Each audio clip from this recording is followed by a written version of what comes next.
নমস্কার দর্শক, এই যে দিদিভাইটিকে দেখছেন, ইনি লোন নিয়েছিল। যখন নিয়েছিল তখন হাজব্যান্ডের সঙ্গে নিয়েছিল, কিন্তু হাজব্যান্ডের সঙ্গে ডিভোর্স হয়ে যাওয়ার পর থেকে ইনি আর ঠিক করে কিস্তি চালাতে পারছেন না। কিন্তু ব্যাংকের যেহেতু বাধ্যবাধকতা আমাদের টাকা আনতে যেতেই হবে, তো সেই ক্ষেত্রে কি হলো দেখুন শেষ পর্যন্ত। বলুন কখন টাকা দেবেন?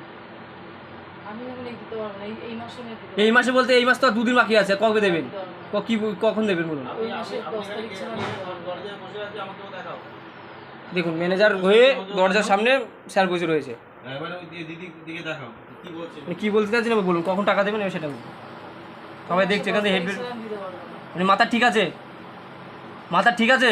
কিচ্ছু করার নেই, হ্যাঁ, দিতে পারছি না। এপ্রিলে হবে না, আর একটা দিন বাকি রয়েছে। কালকে মাসের শেষ তারিখ 31 তারিখ রবিবার।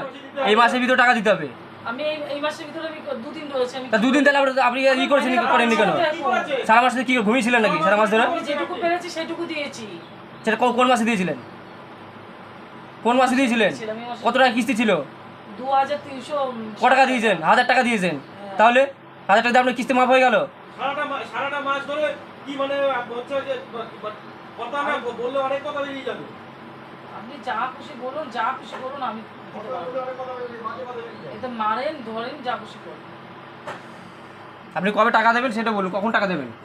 এই মাসের মধ্যে একটা টাকা দিতে হবে। আপনার যে বাকি টাকা যেটা রয়েছে ওটা এই মাসের মধ্যে কমপ্লিট করতে হবে। আর এই মাসের মধ্যে বাকি রয়েছে শুধু কালকে দিনটা। আমাকে আজকের মধ্যে টাকা ম্যানেজ করে দিতে হবে। ঠিক আছে, কখন টাকা দেবেন সেটা বলুন। দরকার বলে 1 ঘন্টা 2 ঘন্টা পরে আসছি, টাকা অ্যারেঞ্জ করুন। টাকা অ্যারেঞ্জ করে রেখে দেবেন, আমি নিয়ে যাবো। আজকে আপনার বাড়িতে 10 দিন 15 দিন ধরে আসছি, আজকে কিন্তু টাকা লাগবে। যদি রাত্রি 10টা বাজে টাকা লাগবে। আপনি আরামে পাখার তলায় বসে হাওয়া খাচ্ছেন, আর আমরা এখানে গরমে ম্যানেজারের গালাগালি খাচ্ছি। আমার শরীরটা অসুস্থ বলে সকালবেলা ডাক্তার দেখিয়ে আমি বাড়িতে ঢুকলাম। তোমরা আমাকে হয়তো আমরা ওখানে বসে মানে কালেকশন আসছে না বলে আমাদের ফোন করে গালাগালি দিয়ে দিচ্ছে আমাদের, আর আপনি বেশ আরামে রয়েছেন। আজকে শুনুন, আমার দিকে তাকান দিদি ভাই, একটা কিস্তি ম্যানেজ করে দিন আজকে দিতে হবে। বাকি যে টাকাটা আছে একটা কিস্তি ম্যানেজ করে দিন। সেটা 10টা বাজলেও আজকে দিন, না আমি সেই জন্য রাত্রি 10টা বাজলেও আজকে দিন। আমার কথা বুঝুন, আমাদের প্রচুর বোঝার চেষ্টা করুন। প্রচুর প্রেশার আছে। আজকের ভিতরে একটা পেমেন্ট করে দেন দিদি ভাই, একটা কিস্তি অন্তত দিন। রিকোয়েস্ট করছি আপনাকে,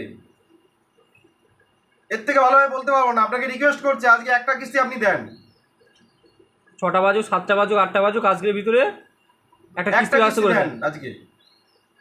আপনাকে বলা হচ্ছে না, পুরো টাকাটা ডিউট যেটা রয়েছে আপনি সব দিয়ে দেন। একটা ব্যবস্থা করে দেন। সেটা কটার সময় আসবে সেটা বলুন। কত দিয়েছিল? 1000 টাকা দিয়েছিল, আর 1410 1360 1360 টাকা আপনি একটু ম্যানেজ করে আজকে আমাদের একটু দেন।